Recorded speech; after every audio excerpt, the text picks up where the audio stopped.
Assalamualaikum warahmatullahi wabarakatuh. Salam sejahtera untuk kita semua. Semoga kalian selalu diberikan kesehatan dan kelancaran dalam menjalani aktivitas sehari-hari. Sebelum kita memulai pembelajaran kali ini, kita akan berdoa terlebih dahulu agar apa yang kita pelajari nanti bisa bermanfaat. Oke, berdoa dimulai. Dapat diakhiri. Baik, kembali lagi ke dalam seri pembelajaran Teknologi One. Di sini kita sudah mengenal ya, minggu kemarin di pertemuan yang lalu kita sudah mengenal tentang bagaimana konsep jaringan seperti itu. Nah, sekarang kita akan mencoba untuk mengupas lebih dalam tentang salah satu media transmisi yang ada di dalam jaringan komputer yang sekarang menjadi tumpuan atau tulang punggung koneksi jaringan internet di seluruh dunia. Ya, kita akan mencoba belajar tentang fiber optik. Oke. Kenapa kita perlu belajar tentang fiber optik? Nah, di sini ada sebuah kutipan yang sangat penting. Hampir seluruh koneksi internet di dunia terhubung menggunakan fiber optik. Oke, seperti itu. Lalu dampaknya apa? Nah, dampaknya kita yang belajar tentang komputer dan jaringan harus tahu seluk-beluknya dari si fiber optik ini. Seperti itu. Oke, apa itu fiber optik? Nah, fiber optik adalah kabel jaringan yang terbuat dari serat kaca. Nah, secara umum mudahnya seperti itu. Nah, kalau dia dari serat kaca, lalu apa yang menjadi keunggulannya? Ya, selama ini kita tahu kabel konvensional yang menggunakan bahan tembaga, ya, seperti kabelan, kabel koaksial, kabel listrik mungkin. Nah, itu menghantarkan informasi-informasi melalui media tembaga. Nah, sekarang di fiber optik ini menggunakan serat kaca yang tentu kecepatannya akan jauh sangat lebih cepat daripada media atau penghubung yang menggunakan bahan tembaga seperti itu. Oke, kita next. Nah, bentuk fisiknya fiber optik itu seperti apa? Nah, kemarin sudah sempat saya bahas ya, sempat saya singgung bahwa fisiknya itu seperti apa ya. Kalian sering melihat di pinggir jalan ya, ada orang sedang membuat sebuah lubang ya, menggali lubang, kemudian ada semacam selang air. Nah, di dalam selang air itu ada yang namanya kabel fiber optik. Nah, selangnya untuk melindungi sebenarnya seperti itu. Nah, kurang lebih seperti ini ya. Nah, ini yang satu ya, single core. Nanti ini yang banyak multi stranded ya, yang sudah saya bahas sebelumnya ada 144 core dalam satu kabel. Lalu core itu apa? Ya, core kita lihat di sini. Nah, ini adalah gambaran dari kabel fiber optik secara umum. Nah, dalam sebuah kabel fiber optik itu terdiri dari beberapa bagian. Nah, contoh di gambar ini ya, salah satu contoh eh, dari fiber optik yang paling sederhana itu terdiri dari 4 bagian. Yang pertama adalah inti core ya di sini. Inilah yang terbuat dari serat kaca. Nah, ini juga yang menghantarkan data dari satu tempat ke tempat lain, seperti itu. Nah, setelah core ya yang terbuat dari serat kaca itu ada yang namanya cladding. Nah, ini cladding ini yang menyelimuti bagian core. Nah, kenapa perlu cladding? Karena seperti ini, contoh ya, fiber optik itu terbuat dari serat kaca. Nah, kaca kalau menghantarkan cahaya itu terkadang ada yang namanya refleksi ya. Untuk menjaga refleksinya ya, untuk menjaga refleksi cahayanya itu tetap dalam core, itu kita perlu yang namanya cladding ini. Nah, seperti itu. Ada yang namanya coating di luarnya. Coating ini pelindungnya ya. Ada lagi bagian strength member untuk melindungi core dari berbagai partikel atau benda yang mungkin bisa merusak si core ini, itu perlu yang namanya strength member dan outer jacket ini. Biasanya yang bagian strength member, outer jacket itu terbuat dari karet, kadang juga plastik. Nah, seperti itu yang fleksibel. Oke, kita lanjut. Nah, lalu di fiber optik itu terdiri dari dua jenis ya, dari segi perambatan cahayanya. Nah, di sini kita menemukan yang orange ini biasanya itu multimode ya, disebut multimode. Jadi di dalam sebuah core ini itu banyak pantulan-pantulan cahaya yang ada di dalamnya. Jadi bukan hanya dari satu sumber saja, tetapi dia merambat atau menghantarkan cahaya ini lebih dari satu cahaya seperti itu. Berbeda dengan single mode. Nah, kalau single mode ini satu cahaya itu langsung tembus di dalam fiber optik itu, seperti itu. Nah, nanti akan kita pelajari bagaimana cara kerjanya ya. Oke. Nah, ini gambaran lebih jelasnya. Kalau ini multi mode, kalau ini yang single mode. Di sini ada cahaya kuning, ada cahaya hijau.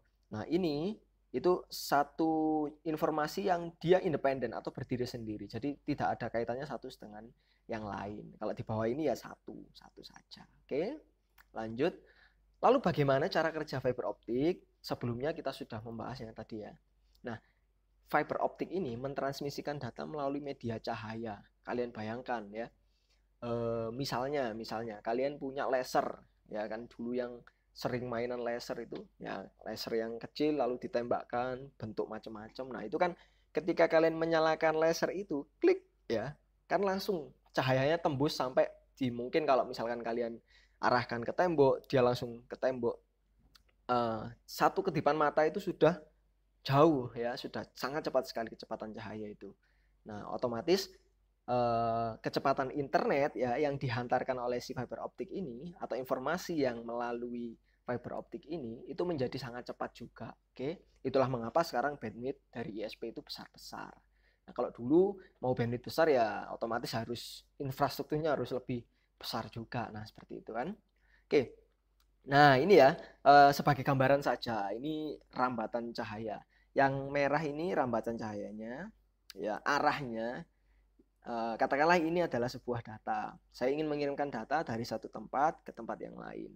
Datanya ini berbentuk cahaya. Nantinya data cahaya itu kalau misalkan dikonversikan ya, kalau nyala dia artinya satu, kalau nol artinya padam.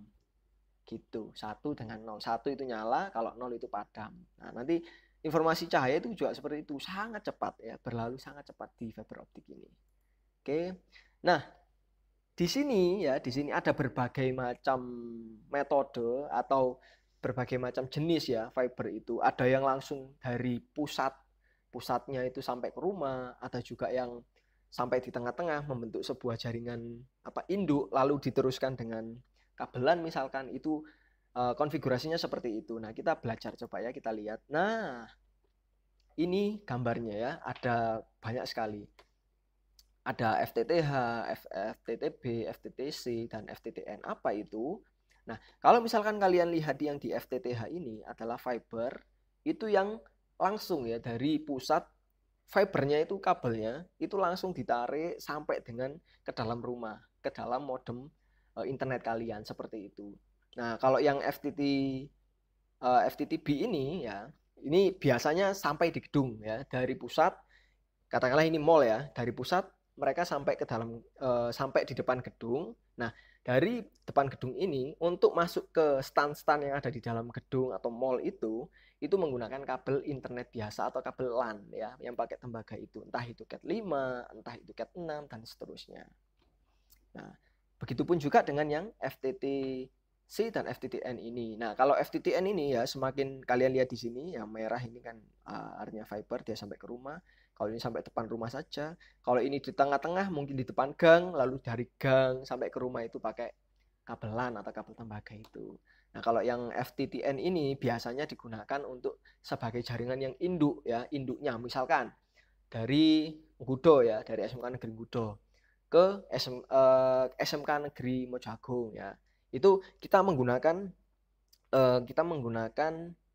jaringan fiber optik, tapi nggak sampai masuk ya, nggak sampai masuk. Jadi cuma mungkin kalau di Gudo itu kecamatan, mungkin di Mojagung juga di kecamatan, nanti dari kecamatan baru masuk ke SMK. Nah, seperti itu kalau FTTN. Oke, kita next. Kelebihannya apa sih dan kekurangannya dari fiber optik? Pasti setiap media punya kelebihan dan kekurangan masing-masing. Sekarang akan kita simak ya.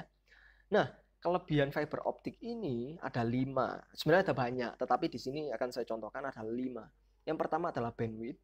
Ya, tentu bandwidthnya akan jauh lebih besar daripada ketika kita menggunakan tembaga. Lalu jangkauannya jauh. Oke. Kenapa? Kalau misalnya kita menggunakan tembaga, itu setiap 100 sampai 150 meter itu datanya akan loss ya, nggak sampai. Istilahnya data yang ada di dalam kabel itu nggak sampai ke penerima. Jadi harus selalu diberikan repeater atau penguat. Setiap 150 meter, 200 meter itu sudah sinyalnya sudah lemah. Jadi perlu yang namanya penguat. Nah, kalau fiber ini itu jaraknya jauh, bisa sampai berkilo-kilometer. Nah, seperti itu. Lalu keamanannya, lalu fleksibilitasnya atau fleksibel dan biayanya. Memang biaya instalasi dari fiber optik itu mahal, tetapi kalau ingin kita dihitung atau dikalkulasi lebih lanjut ya sampai tingkat yang lebih besar, sebenarnya biaya fiber optik ini jauh lebih murah daripada instalasi tembaga seperti itu. Nah, lalu kekurangannya apa? Nah, ini ada 3 ini. Satu, dia rapuh ya.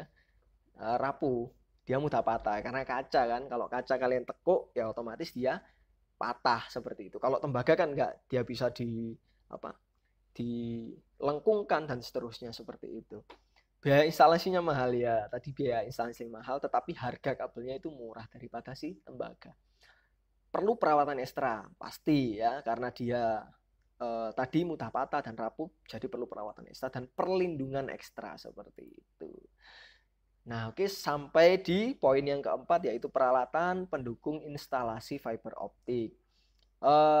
Jadi untuk instalasi fiber optik itu ada banyak peralatan pendukung ya, ada banyak peralatan pendukung. Seperti kalau kita menggunakan kabelan ya, kabelan yang pakai tembaga itu kan kita perlu LAN tester ya, kita perlu crimping, kita perlu alat-alat untuk instalasi kabelan itu. Nah, sama halnya juga dengan si fiber optik ini, dia punya berbagai macam alat dan komponen yang perlu kalian ketahui sebelum bisa untuk menginstalasi si fiber optik ini.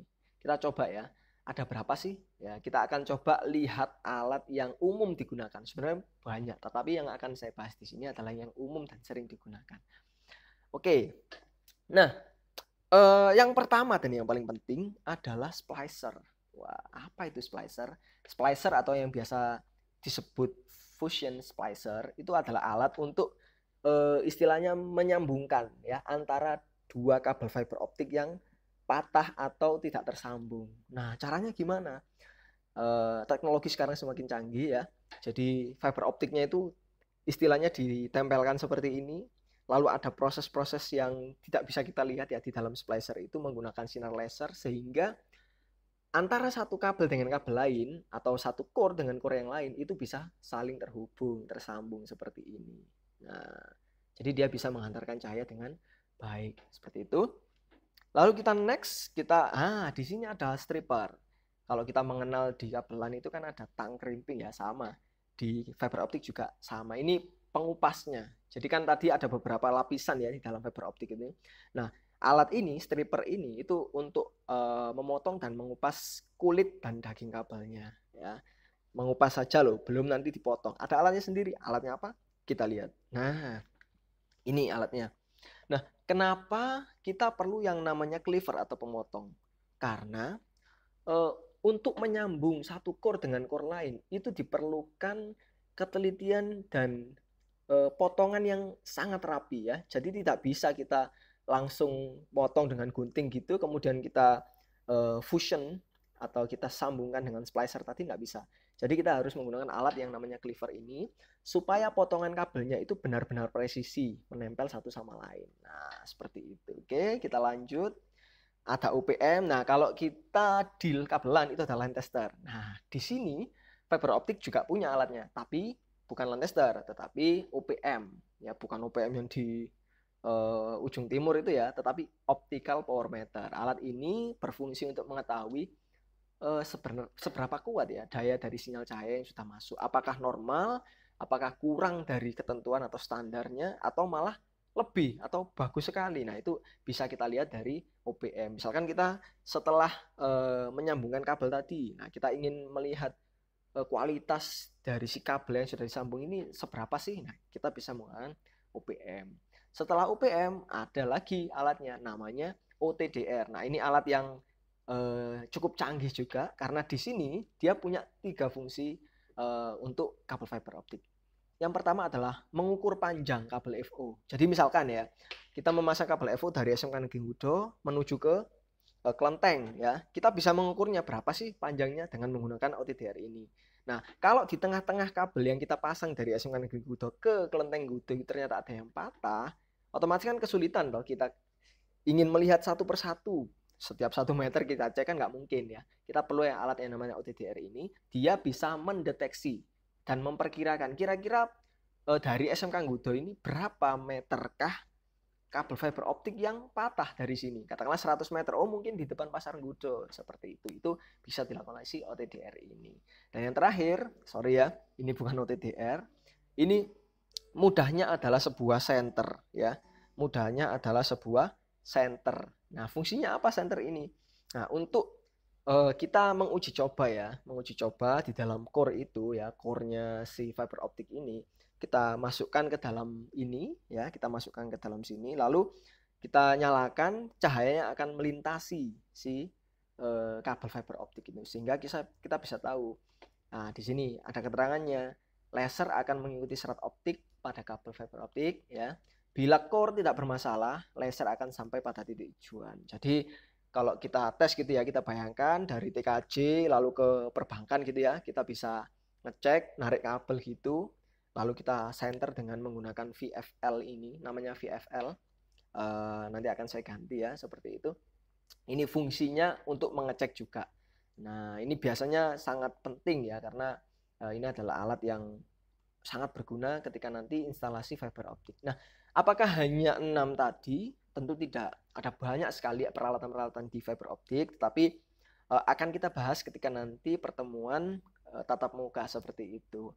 Baik, itu tadi wawasan pembukaan saja dari fiber optik. Saya harapkan kalian tetap bersemangat mengikuti pembelajaran ini meskipun kita tidak bisa bertemu secara tatap muka, secara langsung, tetapi saya tetap berusaha untuk menjelaskan ya meskipun dengan segala keterbatasan seperti ini.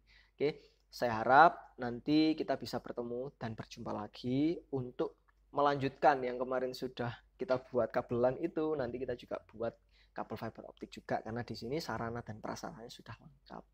Terima kasih, saya mohon koreksi apabila nanti ada beberapa pesan yang saya sampaikan itu salah, tolong kalian koreksi, saya sangat terbuka menerima koreksi dari kalian. Begitu saja akhir kata, kurang lebihnya saya mohon maaf. Wallahul muwaffiq ila aqwamit thoriq. Assalamualaikum warahmatullahi wabarakatuh.